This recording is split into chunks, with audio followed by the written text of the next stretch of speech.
पुणे महानगरपालिकेत 13,995 कोटींचा अर्थसंकल्प सादर करण्यात आला आहे. सध्या मार्च महिना सुरू आहे आणि वातावरणाबरोबरच राज्यातील राजकीय स्थिती सुद्धा गरम झाल्याचे पाहायला मिळते.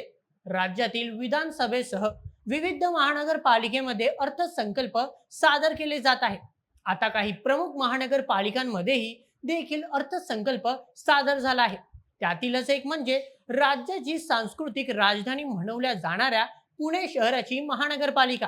यावर्षी पुणे महानगरपालिकेचा अर्थसंकल्प संपूर्ण राज्यासाठी चर्चेचा विषय ठरला आहे.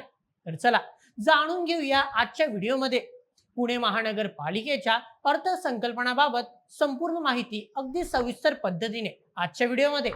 आजच्या बातमीचे लेखक आहे मेहुल मराठे. तर मित्रांनो, पुणे महानगरपालिकेचे आयुक्त नवल किशोर राम यांनी 2026 ते 27 या वर्षातील आर्थिक बजेट सादर केला. हा अर्थसंकल्प तब्बल 13,990 कोटी रुपयांचा सांगितला गेला आहे. हे भव्य बजेट स्थायी समितीला सादर केले गेले. या वर्षीच्या बजेटमध्ये रस्ते, कचरा व्यवस्थापन आणि शिक्षणावर विशेष भर देण्यात आला आहे. यामध्ये सर्वाधिक 2,077 कोटी रुपयांचा निधी पाणी पुरवठा विभागासाठी राखीव ठेवला आहे. शहरात सध्या जुनी पाईपलाईन बदलणे, खड्डेमुक्त रस्ते आणि वाहतूक कोंडी या समस्यांचा उपाययोजना शोधण्यावर महापालिकेचा भर असल्याचे सांगितले जात आहे. यामुळे प्रलंबित विकास कामांना गती मिळण्याचे चित्र आहे. चला आता जाणून घेऊया कोणकोणत्या विभागाला एकूण किती निधी देण्यात आला आहे ते.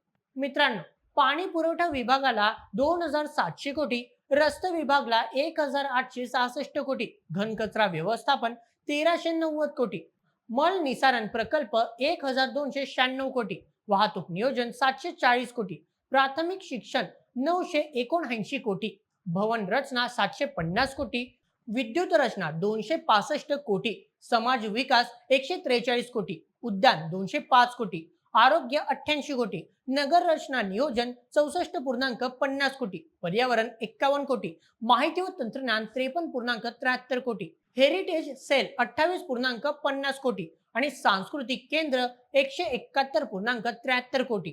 अशा प्रकारे निधींची तरतूद करण्यात आली आहे. या निधीमुळे जुन्या इमारती दुरुस्त होतील, वीज पुरवठा सुधारेल, सार्वजनिक सुविधा वाढेल, कला सांस्कृतिक केंद्रांचा दर्जाही सुधारेल, आरोग्य व्यवस्था आणि पर्यावरणातील उपाय सुधारले जातील. या अंदाजपत्रकातून पुणेकरांना पाणी पुरवठा, रस्ते वाहतूक, स्वच्छता, शिक्षण, आरोग्य, पर्यावरण आणि सांस्कृतिक सुविधा सुधारण्यासाठी मोठा फायदा मिळणार आहे. यामुळे जुन्या समस्या हळूहळू कमी होऊन नागरिकांना दिलासा मिळण्याची अपेक्षा आहे. पुण्यामध्ये वाढत्या समस्यांच्या अनुषंगावर आता हा आर्थिक बजेट कोणते नवे बदल घडवून आणणार, या संपूर्ण आर्थिक बजेटवर एक नागरिक म्हणून तुमची प्रतिक्रिया काय आहे ते आम्हाला कमेंट मध्ये नक्की सांगा. आणि अशाच व्हिडिओसाठी सबस्क्राईब करा बोल एमएच आपल्या युट्यूब चॅनलला. धन्यवाद.